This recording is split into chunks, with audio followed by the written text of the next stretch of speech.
Chicago à l'heure. L'appareil était en parfait état. On avait bu un petit café, le temps était dégagé, il n'y avait aucune raison pour que le vol se passe mal. C'est le jour des enfants chez United Airlines. Pour eux, le billet ne coûte qu'1 cent. Sur les 285 passagers, 52 sont des enfants. Merci pour les biscuits, Jen. Je peux avoir encore du café? Denny Fitch est pilote et instructeur de vol sur DC-10 chez United Airlines. C'était un vol tout à fait normal. On avait grimpé jusqu'à la bonne altitude, le déjeuner était terminé, les plateaux retirés, et j'ai demandé du café à l'hôtesse. Vous rentrez chez vous quelques jours? Oui, ça va me faire du bien.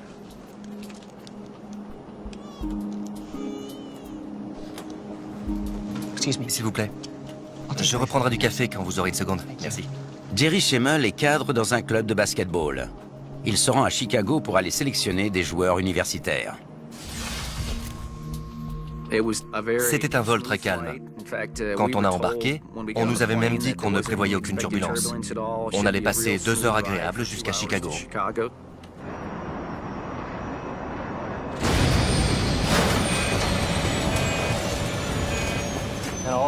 Il y a eu une explosion soudaine et on s'est retrouvé pris dans un tourbillon d'activité. Bill Rickards, le copilote, débranche immédiatement le pilote automatique et prend les commandes en manuel. C'est bon. C'était quoi? Aucune alarme ne s'est déclenchée, ni bip, ni sirène, ni lumière clignotante. Juste une grosse explosion, c'est tout. Il y a eu le bruit et un souffle a traversé la cabine. Ma première pensée a été qu'une bombe avait explosé. On était tous condamnés. Puis je me suis dit qu'on ne survivait pas à l'explosion d'une bombe dans un avion. Denny Fitch surveille attentivement toutes les réactions de l'appareil. Il n'y avait plus de café dans la tasse, il s'était répandu sur la nappe. Mes fesses n'étaient plus au milieu du siège, mais sur l'accoudoir gauche. Ensuite, on a ressenti de violents soubresauts pendant 10 secondes. Vérifiez les indicateurs. Les pilotes maîtrisent difficilement l'avion. Le commandant Ames tente de comprendre ce qui se passe. L'avion tremblait tellement qu'il fallait se coller le nez sur le tableau de bord pour lire les instruments. On a perdu le moteur numéro 2. Le DC-10 est équipé de 3 moteurs. Le numéro 2 est monté sur la queue et il est gravement endommagé. Autour de moi, les gens étaient calmes, mais on voyait qu'ils étaient très inquiets. Comme moi, ils anticipaient ce qui pouvait se produire, et on savait que rien de positif ne s'annonçait. Bill Rickards ne parvient pas à stabiliser l'avion. On perd du liquide hydraulique. Coupez le numéro 2. Quand on coupe un moteur, c'est parce qu'on ne connaît pas la raison de la panne. Si on le laisse tourner, il peut se désintégrer. Bon, ça va mieux.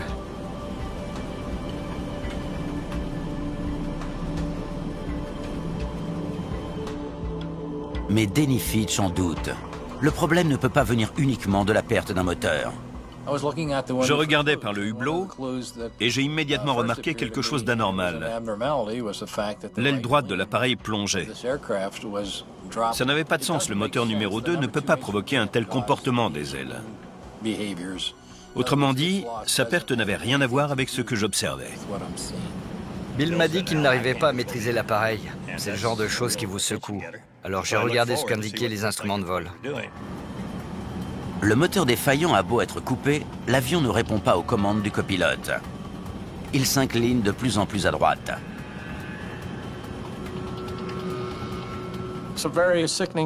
On se sent très mal quand on pousse le manche à fond dans un sens, on le ramène le plus loin possible et que l'avion va dans la direction opposée. Je le tiens, Bill. Si les pilotes ne réussissent pas à récupérer l'assiette, l'appareil va se retourner. Il a poussé le manche complètement à gauche, puis l'a tiré vers ses genoux. C'est impossible de faire ça en vol. Cela signifiait qu'il y avait quelque chose de grave. Mais l'avion commençait à se retourner et il fallait l'en empêcher. Ça marche pas. Les pilotes ne parviennent plus à diriger l'appareil et la perte d'un réacteur ne peut expliquer une défaillance aussi grave. Vérifiez les jauges, Dudley. Comment sont-elles? On n'a plus de liquide hydraulique. Tous les circuits sont à zéro. Les trois? C'est impossible. Un système hydraulique complexe transmet les consignes du pilote depuis le manche aux différents équipements, tels que gouverne de profondeur, gouverne de direction ou aileron. Sans liquide dans les circuits, ces commandes de vol essentielles sont inopérantes. Le liquide hydraulique est le sang de l'avion. Il permet d'actionner les commandes de vol, de rentrer et de sortir le train d'atterrissage, de bouger les volets. C'est le système hydraulique qui fait fonctionner la plupart des équipements mobiles. Sans système hydraulique, on n'a aucun contrôle. Autant balancer le manche par le hublot. Malgré l'inutilité de leurs efforts, les deux pilotes continuent à utiliser instinctivement les commandes de vol comme si elles fonctionnaient. C'est comme conduire une voiture. Quand on dérape sur le verglas, on ne lâche pas le volant, même s'il ne sert à rien. C'est la même chose. On s'accroche aux commandes en espérant qu'il reste peut-être un peu de liquide dans les circuits. Que dit le manuel? Le DC-10 est équipé de 3 circuits hydrauliques indépendants. Si l'un vient à manquer, les 2 autres prennent le relais. Mais les 3 circuits sont vides. Je ne trouve rien sur ce genre de panne. Il y avait une chance sur 1 milliard pour qu'une telle chose se produise. On n'est pas formé pour ça, on n'a aucun entraînement, parce que techniquement, ça ne peut pas arriver. Il est désormais impossible de maîtriser l'appareil. Il risque de piquer en vrille d'un moment à l'autre. On va utiliser les moteurs. Ouais, pourquoi pas. On a improvisé au fur et à mesure. On était tous conscients qu'il n'existait aucune procédure établie. Alors on s'accrochait à tout ce qui pouvait marcher. Les pilotes tentent de diriger l'avion avec les 2 moteurs latéraux qui fonctionnent encore.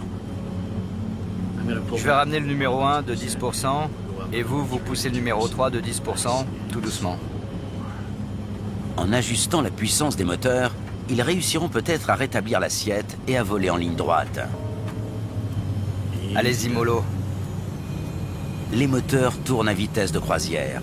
La moindre erreur de calcul pourrait être catastrophique. L'avion commence à se stabiliser.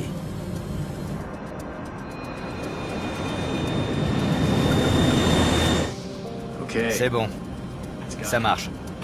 Cette technique de pilotage improvisé semble réussir. Mais la panne du système hydraulique fait toujours courir un grave danger à l'équipage et aux passagers. On est loin de Chicago? 650 km. Il est sans doute possible d'atteindre Chicago avec 2 moteurs, mais les pilotes doutent de pouvoir atterrir sans commande de vol. Comment on va faire pour se poser? Toutes les commandes de direction de l'avion sont inutilisables. Et jamais un DC-10 privé de système hydraulique n'a atterri sans casse. 296 personnes vont y laisser la vie, à moins que les pilotes ne trouvent une solution, et vite.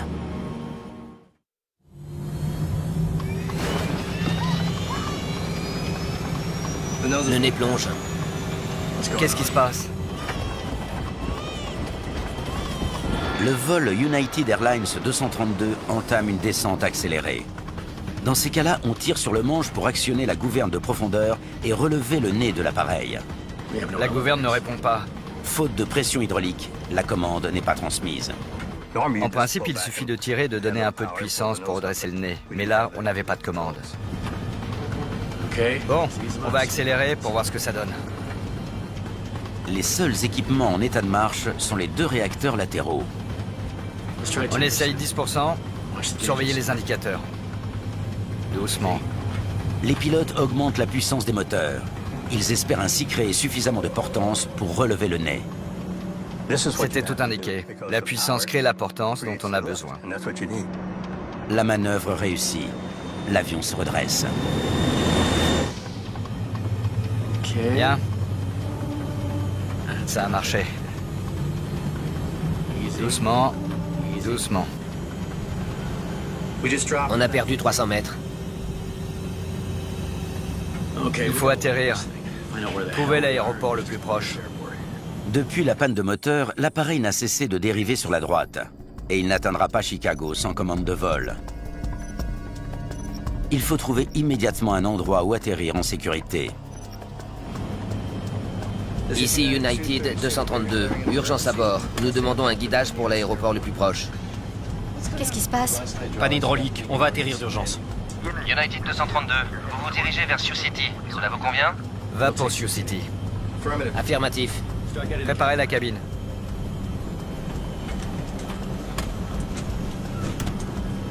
Allons bon, on grimpe maintenant. Soudain, l'avion se cabre.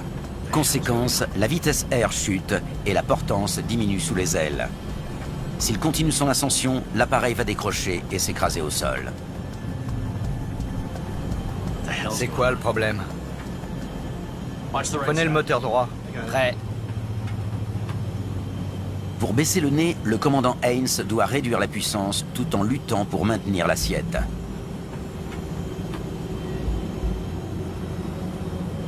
Bien.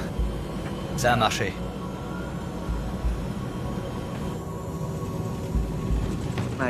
J'ai senti qu'on tombait.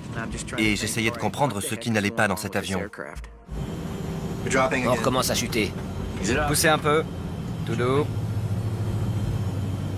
Tout doux. Bien. 8000 mètres. Bon sang. L'avion a encore perdu 450 mètres d'altitude. On est loin de Sioux City? Dans les 90 km. Il reste 30 minutes avant l'impact avec le sol.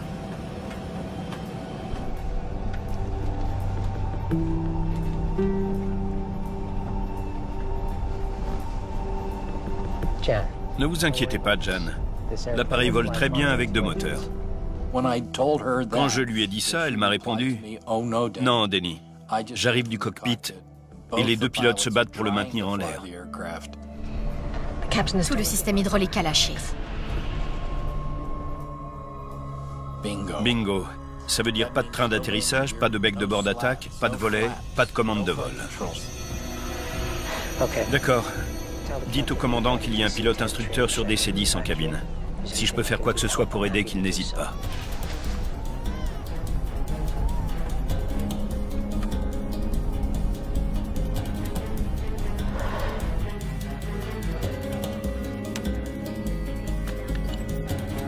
United 232, vous demandez un atterrissage d'urgence?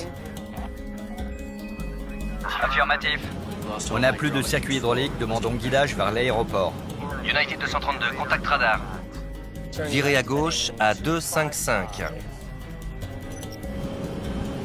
On n'est pas en état de virer à gauche.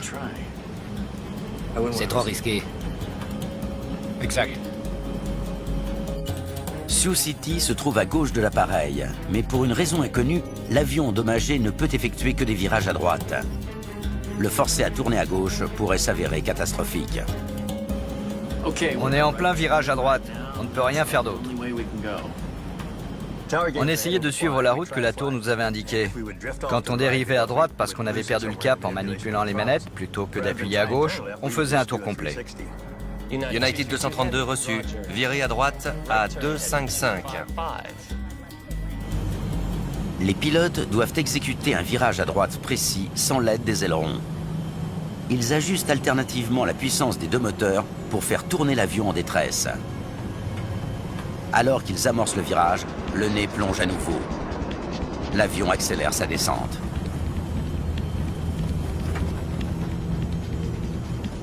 On essayait de se maintenir en palier, mais comme l'avion penchait à droite, le nez plongeait quand on tournait à droite, et on risquait de se retrouver sur le dos.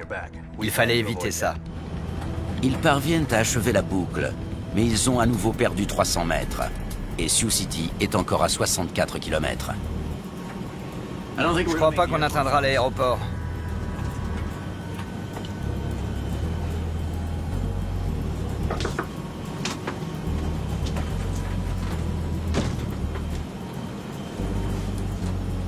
Il y a un instructeur sur DC-10 qui propose son aide.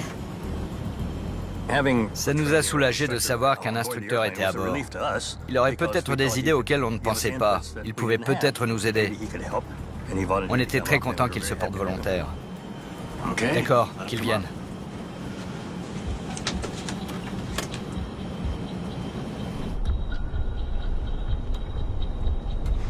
Sais-tu comment vous pouvez venir?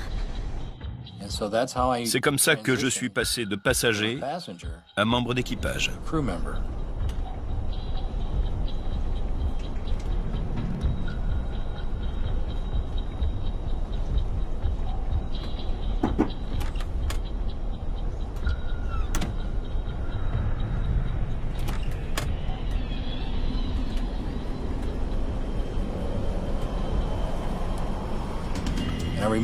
Je vois encore les muscles et les tendons crispés de leur avant-bras, leurs jointures toutes blanches.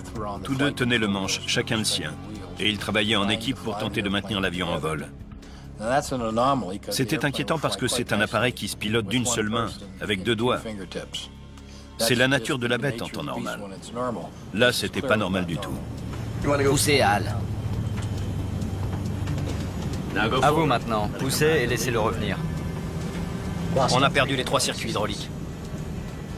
J'ai évalué la situation et j'en ai tiré une conclusion immédiate. Denny, c'est aujourd'hui que tu vas mourir. Dites-moi ce que vous voulez que je fasse. Prenez les manettes. Il pouvait se mettre entre Bill et moi et contrôler l'alternance des poussées beaucoup plus facilement que nous. C'est bon.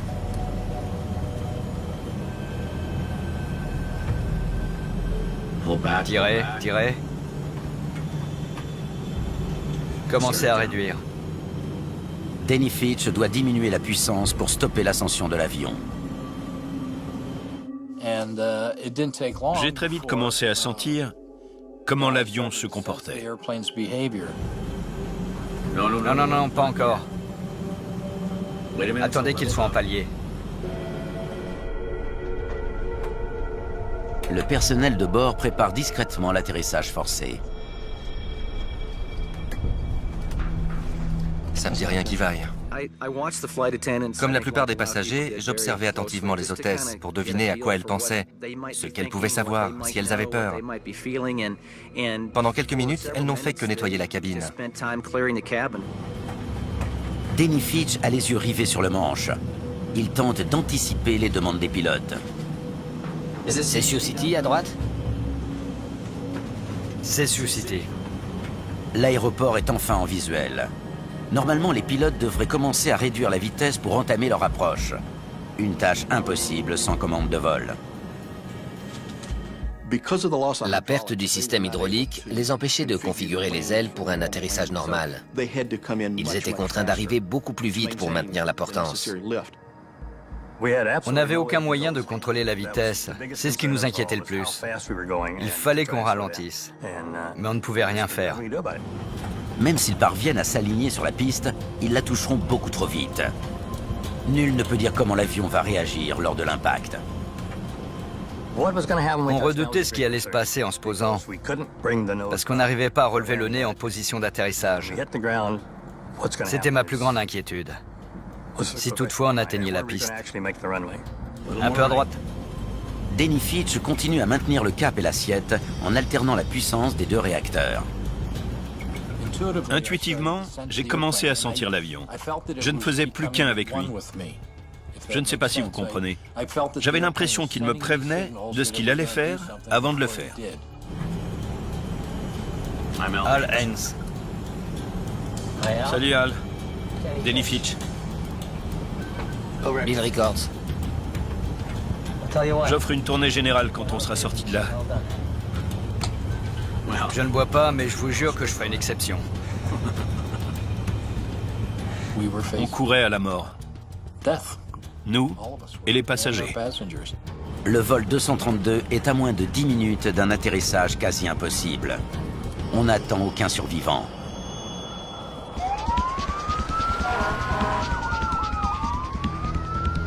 Pompiers et secouristes se préparent au pire.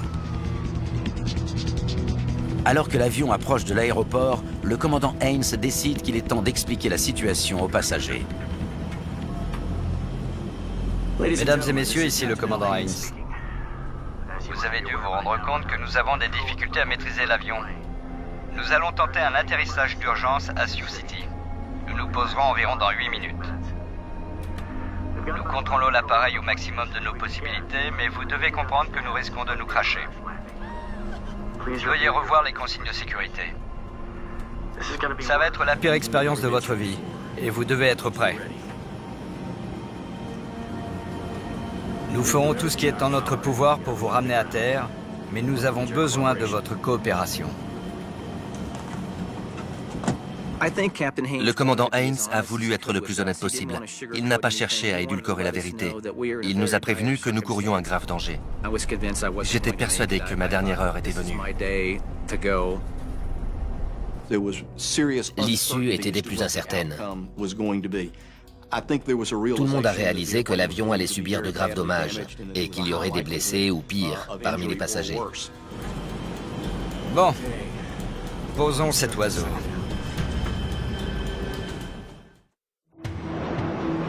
À 2700 mètres du sol et à moins de 10 minutes de l'aéroport, l'appareil vole encore beaucoup trop vite pour atterrir sans danger. Au lieu d'être à 120-140 nœuds, la vitesse normale, ils allaient à plus de 200 nœuds, bien trop vite pour maîtriser l'appareil. Cela signifie que l'impact va être beaucoup plus violent et qu'ils vont avoir besoin de beaucoup plus de place pour atterrir. De plus, leur marge d'erreur est extrêmement réduite. Qu'est-ce que vous en dites? Je sors le train? Allez-y. Sortir le train d'atterrissage ralentira l'avion. Sans système hydraulique, les pilotes doivent le libérer manuellement et compter sur la gravité pour le verrouiller. Pourvu que ça marche.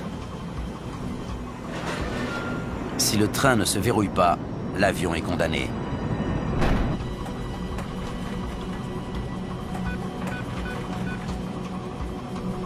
Vers partout. Le train a créé suffisamment de résistance pour diminuer un peu la vitesse R.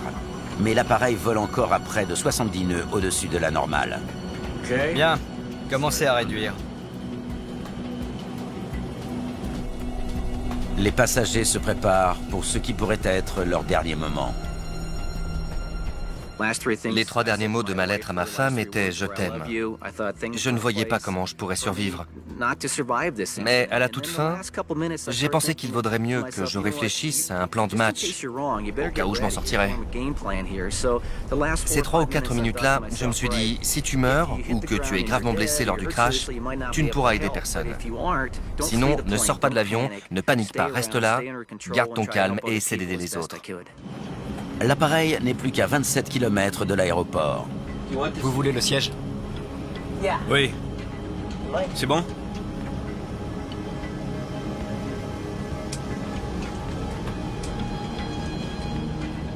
Ok.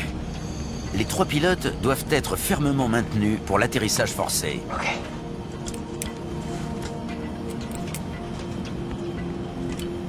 À quelques kilomètres de la piste, l'équipage effectue un dernier cercle à droite pour ajuster le cap. Voilà l'aéroport. Je le vois. Moi non. Poussez dès qu'il se met à plonger. À quelle vitesse allait-on toucher le sol et qu'allait-il se passer? On espérait que le choc ne serait pas assez violent pour désintégrer l'avion. Poussez, poussez. En l'absence de volet, seule la vitesse R maintient l'avion en vol. Les pilotes n'ont pas le choix. Ils doivent conserver une puissance quasi maximale. Ça va être rigolo. Essayez de garder le cap. C'est bien. Les pilotes ont réussi à descendre en boucles successives d'une altitude de 11 000 mètres jusqu'à cette piste providentielle. Il s'agit maintenant de poser l'appareil. L'avion se rapproche de la piste à 490 mètres par minute, plus vite que la navette spatiale à l'atterrissage. C'est bien. Piste en visuel. Elle est à droite là-bas. Je la vois. Mais il est impossible de ralentir. Denny Fitch doit même pousser les moteurs pour maintenir le nez en l'air. Doucement. Allez bébé, pose-toi. Dites-leur qu'on atterrit dans 2 minutes. Atterrissage dans 2 minutes. 2 minutes. Mon attitude était de me dire que j'allais y arriver. Je vais réussir. L'échec n'est pas envisageable. Je n'accepterai rien moins que le meilleur. Et si je meurs, je mourrai en sachant que j'ai fait mon devoir.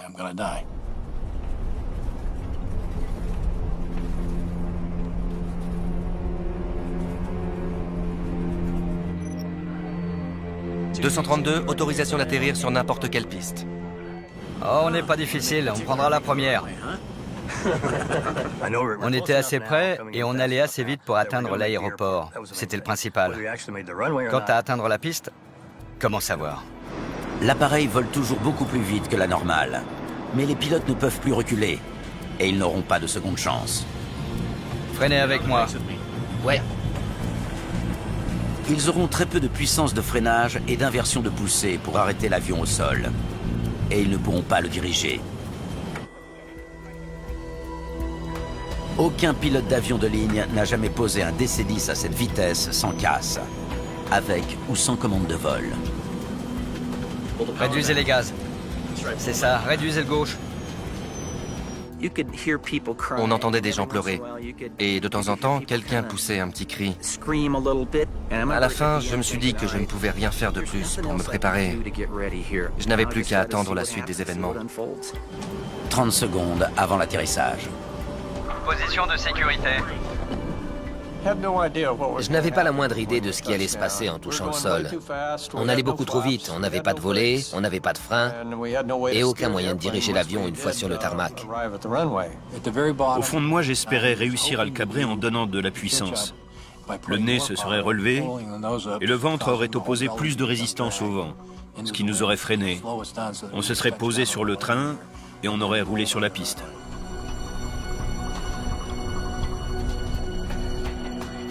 Le contrôleur préfère ne pas regarder ce qui va suivre. À 300 mètres à peine du sol, le nez plonge à nouveau. La vitesse déjà dangereuse augmente encore.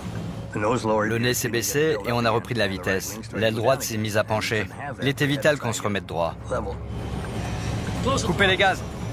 Coupez tout, coupez! Impossible, si je coupe, on s'écrase. On a dit, c'est vous qui gérez la puissance, faites ce que vous jugez bon. La confiance devait être absolue. Ok. Ok.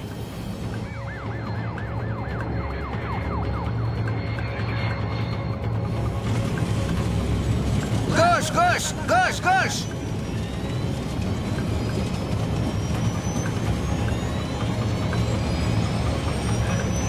On vire, on vire.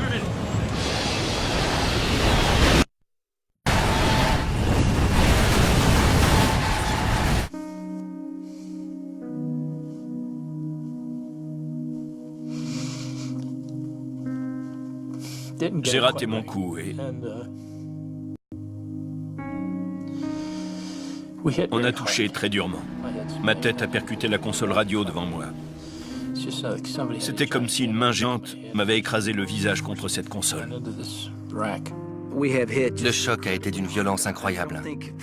Malgré tout ce que j'avais imaginé, rien n'aurait pu me préparer à cet impact. J'ai senti l'avion culbuter et on a glissé sur le dos et à reculons pendant ce qui m'a paru une éternité. J'ai regardé par le hublot et j'ai vu du bleu pendant un quart de seconde, puis c'est redevenu marron et vert. Et je ne peux pas vous décrire les forces qui se sont déchaînées.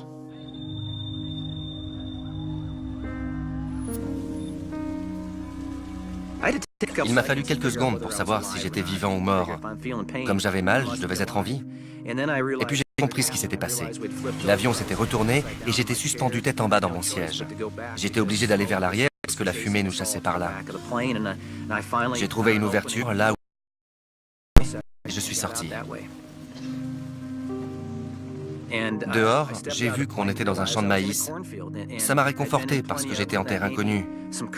À ce moment-là, je savais que je n'étais pas grièvement blessé et que je n'allais pas mourir dans ce crash.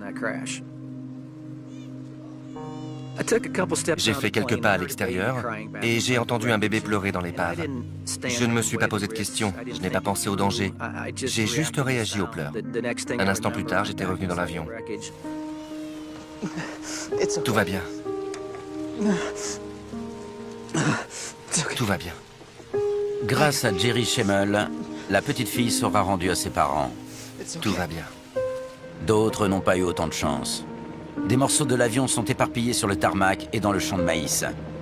Le cockpit et les pilotes ont disparu. En voyant l'avion percuter le sol et se retourner dans une énorme gerbe de feu, on ne s'attendait pas à trouver des survivants. 45 minutes après l'accident, le cockpit est découvert à 180 mètres du reste de la carcasse. Les 4 pilotes sont en vie. J'étais inconscient, heureusement. L'impact m'a fait perdre connaissance. Je n'ai pas le moindre souvenir du crash. Ensuite, j'ai entendu « Vous êtes vraiment 4 là-dedans ?» Et plusieurs voix ont répondu « Oui ». J'ai vu un pompier arriver dans le champ de maïs et j'ai su que j'avais survécu à un crash. Je ne savais absolument pas dans quel état j'étais, si j'avais encore mes jambes. Je ne pouvais pas bouger les doigts. J'étais littéralement cloué au sol. J'étais écrasé par l'épave et j'avais une douleur atroce dans le dos et aux côtés. Des côtes brisées m'avaient perforé le poumon. Je n'ai jamais perdu conscience. Je me rappelle de tout. La première nuit à l'hôpital, j'ai failli mourir. J'ai subi 9 opérations et 18 mois de rééducation. 111 passagers et membres d'équipage, dont 11 enfants, ont péri. Mais 185 personnes ont survécu à cet atterrissage en catastrophe. On pensait qu'il n'y aurait aucun survivant, et pourtant, il y en a eu. Il y en a eu un grand nombre.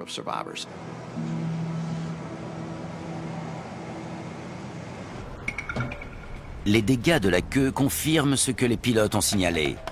Le moteur numéro 2 a explosé en vol. Les enquêteurs doivent trouver pourquoi et comment cela a entraîné la défaillance du système hydraulique. On savait très bien ce qu'on cherchait. Il y avait eu une panne de réacteur aux conséquences terribles et un problème qui avait causé la fuite simultanée des 3 circuits hydrauliques. Bob McIntosh du NTSB, l'équivalent américain du BEA, est chargé de l'enquête.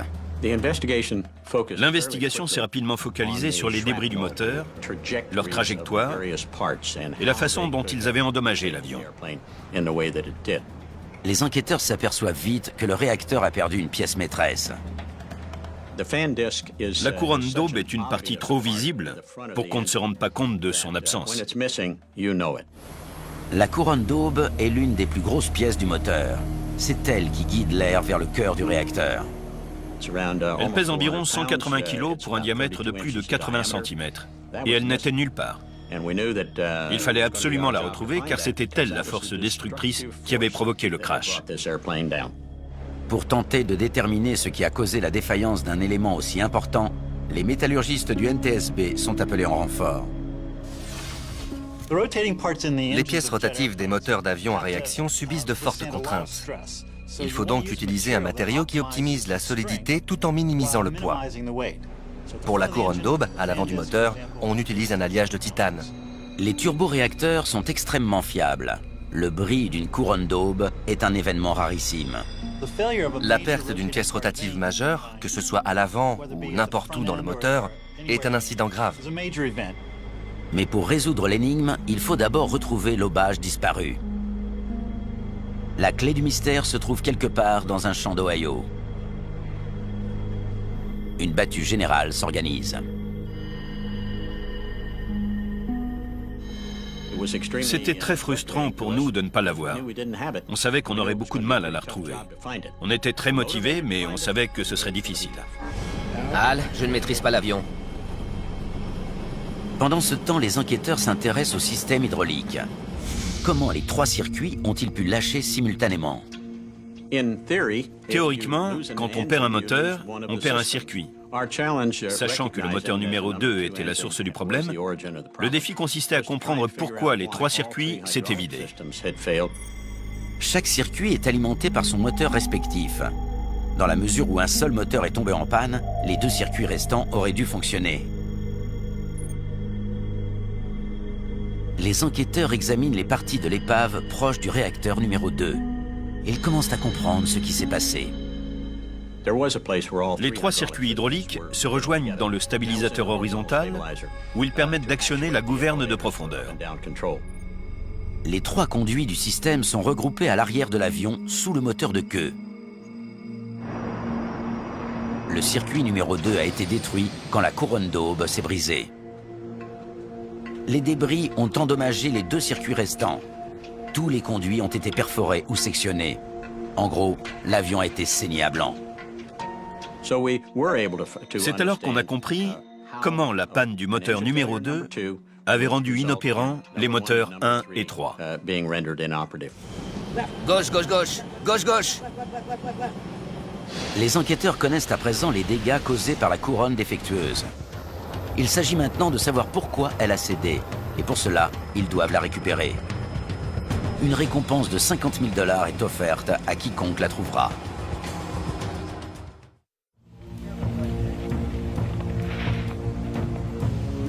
Trois mois après le crash du vol United Airlines 232, une agricultrice trouve la pièce incriminée dans son champ à une centaine de kilomètres de l'aéroport.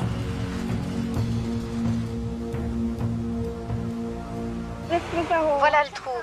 J'ai senti une résistance en passant avec la moissonneuse.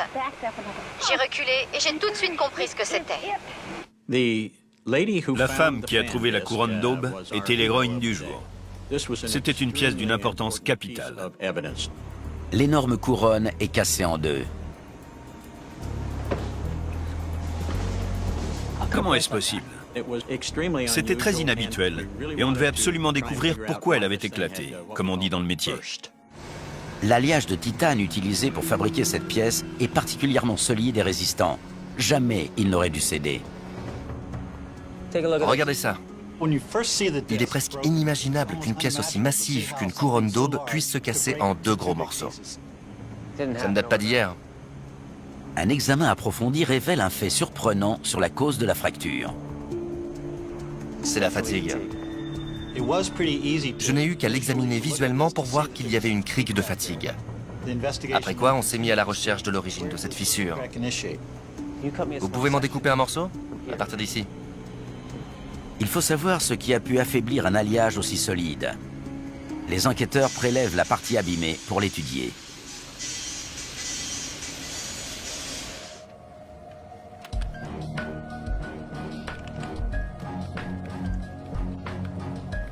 Tiens. Ils trouvent des composants qui ne devraient pas être dans le métal. De l'azote et de l'oxygène mélangés au titane. La présence d'azote et d'autres éléments comme l'oxygène fragilise l'alliage de titane, si bien qu'il se fissure très facilement lorsqu'il subit une forte contrainte. Un défaut dans le titane? C'est ça. Les enquêteurs concluent qu'une imperfection microscopique dans le titane de la couronne a causé une fissure qui s'est étendue progressivement durant 17 ans. Elle s'agrandissait à chaque démarrage et à chaque arrêt du moteur. Ce n'était qu'une question de temps avant que la couronne ne cède. C'est bon. C'était quoi? Et qu'elle provoque une catastrophe. Cette pièce doit être inspectée régulièrement, et elle l'avait été. Mais il était pratiquement impossible de détecter la crique là où elle était placée. Le NTSB recommande immédiatement des inspections poussées de toutes les couronnes d'aube. Aujourd'hui, le titane est fondu 3 fois sous vide pour retirer les impuretés. Toute particule d'oxygène ou d'azote qui serait présente est aspirée par le vide et est rejetée. On améliore également le système hydraulique du DC-10. Une série de valves sont rajoutées qui permettent de fermer un circuit en cas de rupture. Chaque accident est riche d'enseignements. Et nous continuons à en tirer de Sioux City, qui s'est pourtant produit il y a plus de 20 ans. Malgré les 111 morts, l'exploit accompli par les pilotes est unanimement salué. Les survivants ont dû être étonnés d'être encore parmi nous, mais cela témoigne de l'habileté de l'équipage et de la robustesse de l'appareil. On n'a plus de liquide hydraulique. Tous les circuits sont à 0. C'est impossible.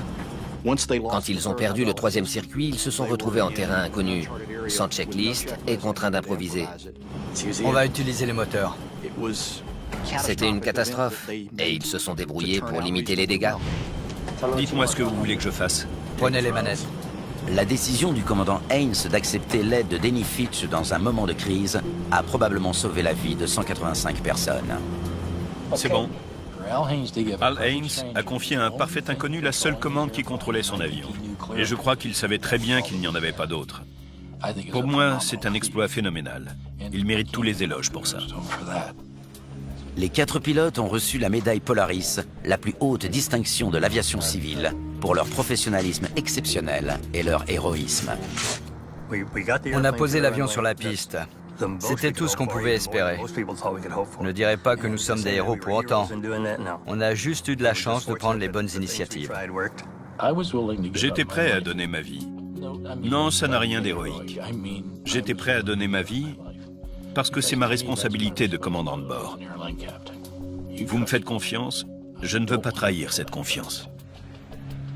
Al Haynes et Bill Rickards ont repris les commandes 1 an après l'accident. Pour Denny Fitch, il a fallu un peu plus de temps. Les médecins m'ont réparé, mais ils pensaient que je ne pourrais plus jamais piloter, que je ne pourrais plus jamais voler.